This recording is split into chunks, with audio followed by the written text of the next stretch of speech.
Hola, què tal? Soc en Dani i això és Fent el Sueca. Avui és dilluns 29 de setembre de 2025 i sí, ja sé que fa molt de temps que no gravo, però mirarem de solventar aquesta llarga espera amb aquest capítol i que segurament molt aviat vindrà el següent. Prepara't que aquí comença el podcast d'en Dani. En aquest capítol vull parlar-te de la emmerdificació. Emmerdació és una paraula que se la va més o menys inventar un senyor que es diu Dr. O, que ha fet diversos llibres, ha escrit diversos llibres. Entre ells hi ha un que es diu enshittification, que seria en català com la merdificació. I us vull parlar com podem escapar d'aquest problema que està passant a tot arreu, no només a les xarxes, que és on ell fa esment, però també ho podem veure com per exemple quan anem a comprar al supermercat, per exemple, o comprem un telèfon mòbil. Un exemple, telèfon mòbil. Anem a comprar abans, antigament, quan compràvem un telèfon, un iPhone, per exemple, dels primers iPhones, a la caixa et venia el telèfon, uns auriculars, el cable, el carregador, i ara què et posen? Et posen com a molt el cable, bé, el telèfon també, però com a molt et posen el cable. Et diuen que és per estalviar recursos, per la terra i l'ecologisme i aquestes coses, que ho veig bé, però els preus no han baixat tant. No només això, sinó, per exemple, quan anem al supermercat i comprem un iogurt, ens adonem que per dins podríem dir que hi ha menys espai. Per la part de sota de la part del iogurt ja està molt més avoltat, fent que des de fora sembli que tingui el mateix tamany, que tingui el mateix contingut, però per dins no ho és tant. I ens hem de fixar per la quantitat en mil·lilitres o en grams. Això passa, per exemple, amb ampolles d'oli. No sé com aquí a Suècia, per exemple, quan va venir la crisi de l'oli, de tot tipus d'oli, ja fa uns quants anys, les ampolles abans eren d'1 litre. Ara són de 850 mil·ligrams, 900 mil·ligrams, 937 mil·ligrams, tot el que sigui perquè sembli que compres 1 litre, però compres molt menys d'1 litre. En el món d'internet més o menys passa el mateix, és a dir, pàgines com Facebook, que quan va sortir eren força interessants perquè podies tenir el contacte amb la teva família que possiblement vivia en una altra ciutat, un altre país o un altre continent i podies compartir a les teves amistats i la teva família les fotos del teu viatge, de la comunió de la nena, però de mica en mica han estat recopilant dades i aquestes dades, tal com s'ha demostrat, les han utilitzat per manipular a la gent. Sense anar més lluny, el problema que van tenir Facebook amb Cambridge Analytica van utilitzar tota aquesta informació per manipular i fer per la campanya del Brexit al Regne Unit. No només això, sinó altres països. Ara no recordo quin país, però la joventut estava molt ficada en votar un altre partit de fora d'un govern, sembla que era un país africà, i es va muntar una campanya per desmotivar el jovent a votar. I què va passar? Que no van anar a votar i al final va guanyar l'actual president i va revalidar la seva majoria absoluta, tot amb missatges manipulats per part que venien de Facebook. Això què passa? Passa que nosaltres confiem les nostres dades, les nostres fotografies, les nostres amistats, els hi confiem també les nostres xarxes d'amistats amb qui ens relacionem més o menys, i això el que fa és que poden saber exactament el que pensem. Si som de dretes o som d'esquerres, a qui votem, a quina parella tenim, on anem de vacances, etc etc. I tot això és informació que ells agafen i la utilitzen per, entre altres coses, no només manipular-nos i ensenyar-nos aquelles coses doncs, que empreses o institucions ens volen fer veure, sinó també per publicitat. I això, de mica en mica, sembla que la gent s'està cansant una mica. I el futur, on està el futur? Doncs el futur està amb el que estic fent jo. No perquè ho faci jo, sinó que ja porto un temps doncs, que hi ha més gent que ho fa i gent que ha començat abans que jo, però crec que el futur està en que cadascú, dins de les seves capacitats, pugui tenir les seves plataformes, les seves xarxes socials dins dels seus dispositius i sense dependre d'altres. Per exemple, Mastodon és un exemple. Mastodon és una espècie de X o de Twitter que està descentralitzat, és a dir, no hi ha una empresa gran que controli tot el contingut, sinó que són petites instàncies, petits servidors on serveixen aquest contingut. I és com donar-se d'alta, per exemple, a Mastodon és com obrir un correu electrònic. És a dir, no és com, per exemple, com Facebook. És a dir, si vols obrir un compte de Facebook o de X, has d'anar a Facebook o a X i doncs tens el teu nom d'usuari allà. En Mastodon tu pots triar com un correu electrònic on vols tenir el teu perfil.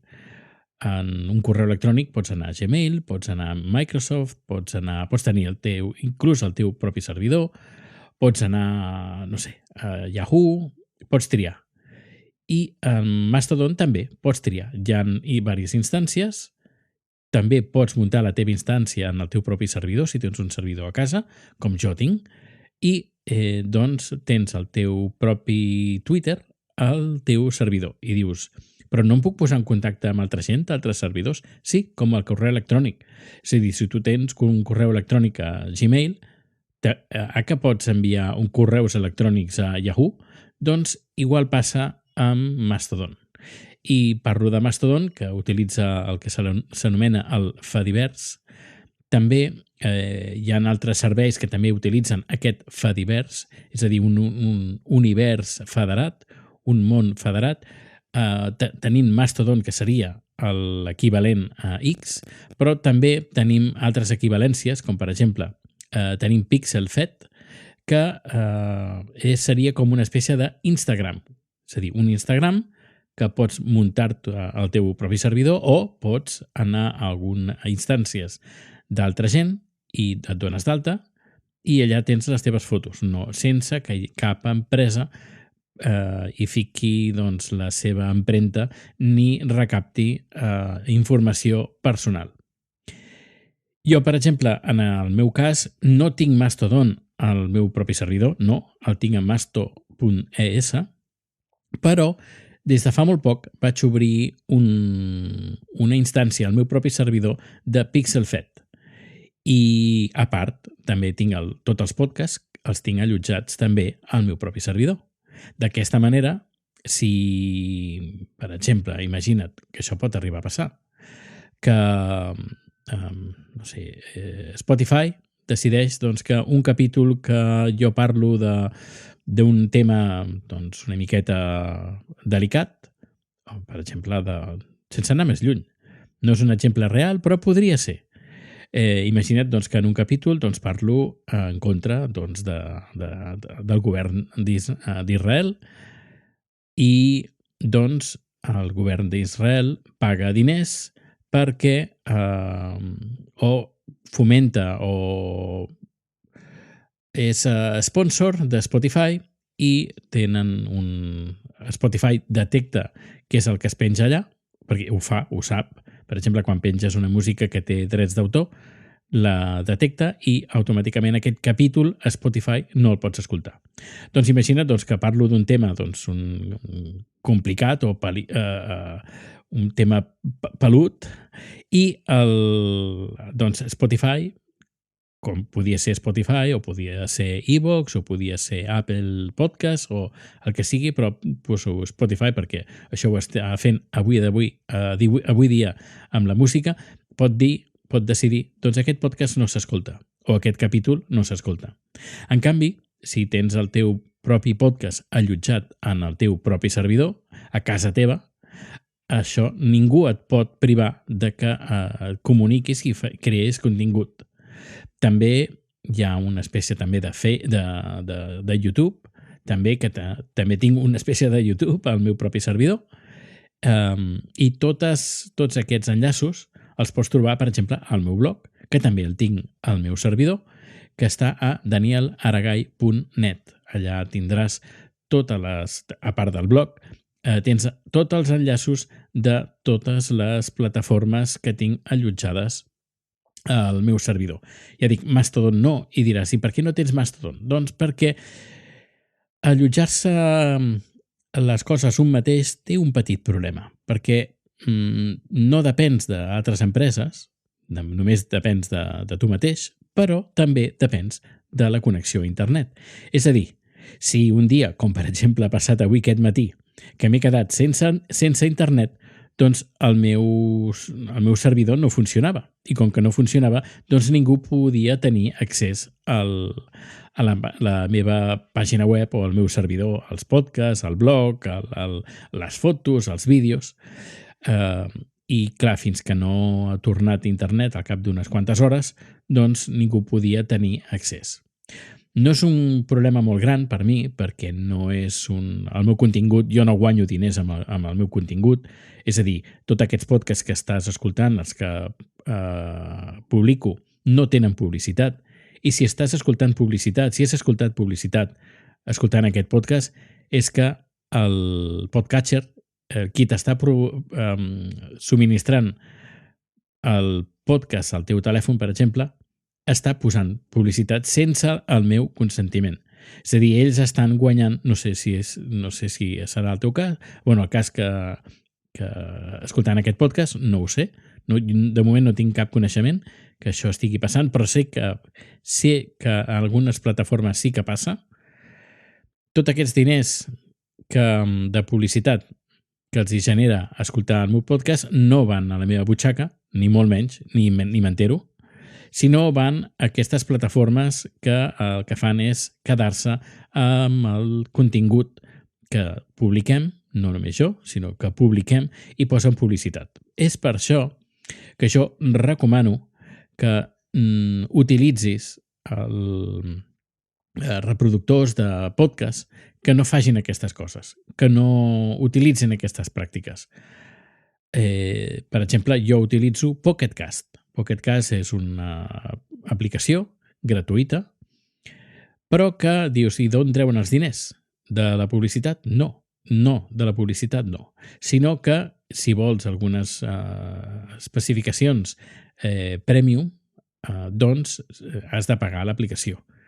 És em sembla, no sé, al mes no és gaire quantitat, però d'aquesta manera sí, pagues si vols, pots escoltar podcast de forma gratuïta, però hi ha algunes coses que dius, escolta, si vols tenir aquests avantatges, doncs has de pagar. D'aquesta manera t'assegures que no et vendran la informació, t'assegures que ells no fan de filtre, no et posen publicitat i és molt més sèrio, francament. I bé, doncs això és el que et volia comentar. També dir-te que bé, aquests dies he estat bastant liat, com t'he comentat, he muntat la meva pròpia instància de PixelFed. Ja et dic, et recomano que visitis la pàgina de danielaragai.net. Allà trobaràs tota la informació, els articles que estic escrivint, etc.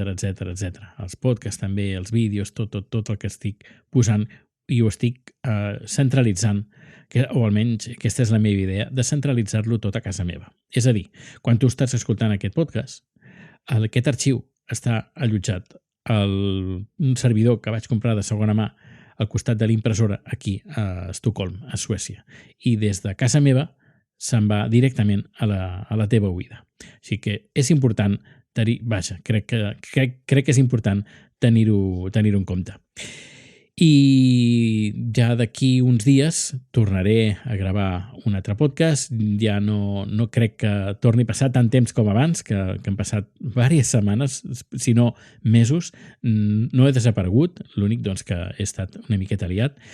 Dir-te que estaré a Terrassa d'aquí unes setmanes, d'aquí 3 setmanes, si no m'equivoco, durant les jornades de la JPod, perdó, el dia 23, em sembla. Espera, vaig a mirar. Poso JPod Terrassa, i ara mirem les JPod Terrassa 2025, que se celebren el cap de setmana del 24 d'octubre. Comencen el 20 dijous i acaben, no, el divendres, i acaben el diumenge. Jo estaré des d'allà el dijous. Si vols prendre un cafè, una cervesa, tot això, doncs m'ho pots comentar. Tens totes les dades de contacte a les notes d'aquest programa. I ara sí, m'acomiado d'aquest capítol i donant-te les gràcies per estar encara aquí, i ens escoltem, ens veiem o ens llegim d'aquí ben aviat. Adéu!